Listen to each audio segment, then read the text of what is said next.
And let's go right ahead and talk about the Celtics game and the series between the Pacers. So I'm just going to go ahead and pull up the. There we go. I was about to say, I hope the stats could pull up. Goodness, I worked really hard on them.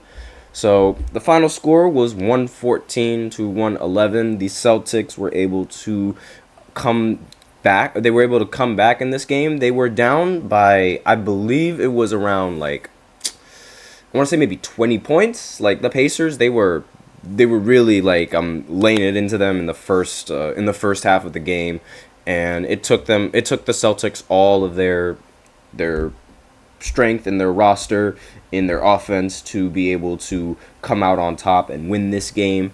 Now, the two key players of the game are obviously Jason Tatum and Jaylen Brown. Jason Tatum, he ended the game with 36, 10, and 8, becomes the first player in NBA history to end a playoff game with at least 36, 10, and 8 without committing a single turnover. Again, ESPN stat, but still rather impressive.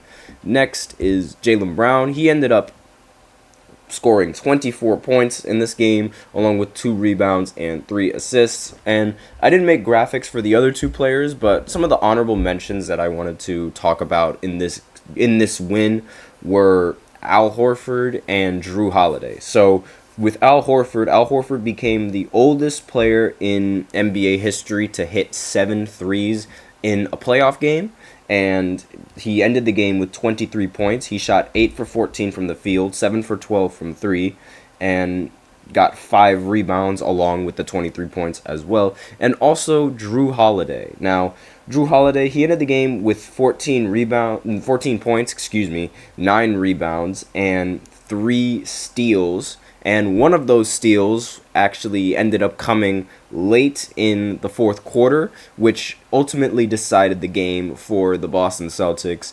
And basically what happened was the Celtics, they missed a shot coming down the court, and therefore the Pacers, they had possession, and the game was, they had a chance to take the lead. I believe the score at the time was like 112 to 111, and they had a chance to take the lead. Drew Holiday picks up the ball, and he picks up whoever's playing on the ball and whoever's dribbling, and he gets a steal.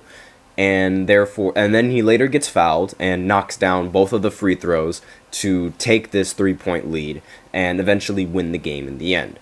So every single one of the Celtics players, they've all played a very crucial role in coming back in this game. And despite the Pacers being shorthanded, they didn't have Tyrese Halliburton in this game, they still were able to surprisingly put up a really good fight against the Celtics. The fact that they were even up 20 at one point is, rather impressive. It just, it's unfortunate for them that they couldn't hold on to that lead against the Celtics team. And the Celtics, they ended up taking the lead, literally at the end of the fourth quarter, damn near right when the game was about to end.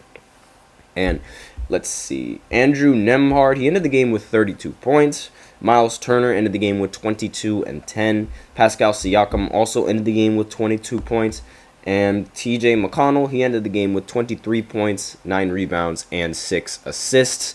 Jaylen Brown, towards the end of the game, he had some comments to say about this Pacers squad. He was saying there were some players on the Pacers that turned into Michael Jordan or whatever, which is honestly kind of ironic considering how, literally, this team, the Celtics team, it's somewhat like Michael Jordan's teams. I mean, they have the star player, then they have the second option, then they have the other role players on the team that are very good at defense, similar to how the Chicago Bulls were. But I'm not comparing the team to the Chicago Bulls and exactly how they are, but more or less they have the same pieces, and they have the important pieces that they would need to make it all the way. So the Celtics, they're now up 3-0 in this series, and not a single team in the history of the NBA has ever come back from a 3-0 deficit. And quite ironically, the Celtics were one of the teams that actually had a chance and were the closest to coming back from a 3-0 deficit. But unfortunately, they blew it away towards the towards the end of they blew it in game 7, actually the entirety of game 7 now that I think about it, where they got blown out by the Miami Heat at home. This happened rather recently, actually. This happened last year. They were this close, but they ultimately ended up losing, unfortunately for them. But now we see them on the complete other side of that matchup, or of the series lead, I guess you could say. And now it's up to the Celtics to close out this game in Indiana without having Tyrese Halliburton. I mean, the fact that the Pacers don't have Halliburton is definitely what's hurting their chances, and in my opinion is what's going to be the downfall of this Pacers team. It's kind of ironic how they go up against all the teams that are injured, and now they're injured going into this series. I mean, they played the Bucks that were injured. In fact, injuries plagued a lot of the series in the Eastern Conference, if you really think about it. The Boston Celtics, they had to play an injured Miami Heat. They had to play an injured Cavs team where Jared Allen wasn't playing, Donovan Mitchell wasn't playing, and as we know, with the Miami Heat, Jimmy Butler was out throughout the entirety of the series. And now they have to play against the Pacers, where Halliburton is injured throughout what's essentially going to be half of the series. And on the Pacers side, the Pacers, they ended up playing also against injured teams. I mean, they played against the Knicks, and the Knicks were most of the players on the Knicks. They ended up getting injured later. OG Anunoby ended up getting injured later. Same with Josh Hart, and they also didn't have Julius Randle whatsoever. Not to mention the Milwaukee Bucks, who didn't have Giannis at all in the series, as well as missing out on Dame throughout half of the series. So both of these teams in the Eastern Conference have only played injured teams, and I feel like it's going to be rather concerning for the Celtics when they actually have to go up against a Western Conference team that's legitimately, and even then, that Western Conference team isn't healthy either, because Derek Lively just ended up getting a neck injury in the previous game. And it would be very ironic if any of the other players on the Mavericks end up getting injured as well.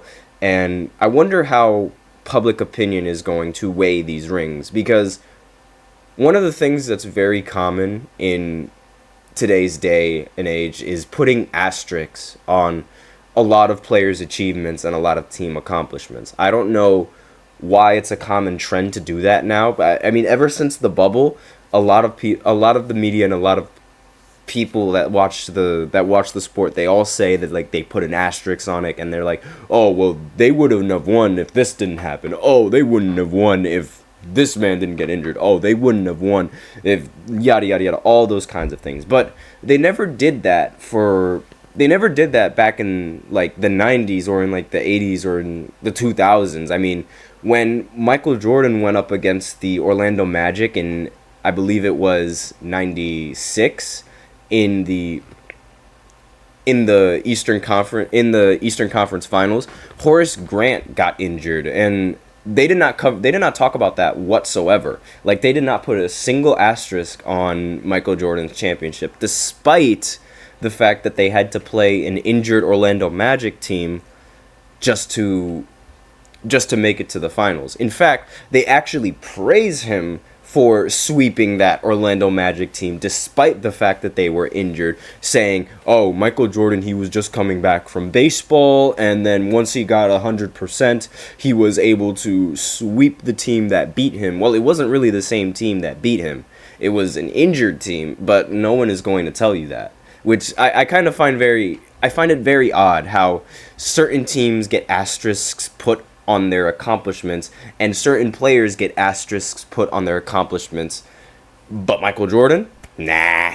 They give that man any kind of leeway he wants, or depending on the star, they will give the star any kind of leeway that they want. But with that, we are out of time for the first segment, so now I will go ahead and talk about the second segment, which is going to be about the Mavericks game, which happened last night. I was very surprised with the outcome of this game, So I have a lot to talk about because I watched a majority of this game and I watched a majority of the second half. So I will be right back after this short break.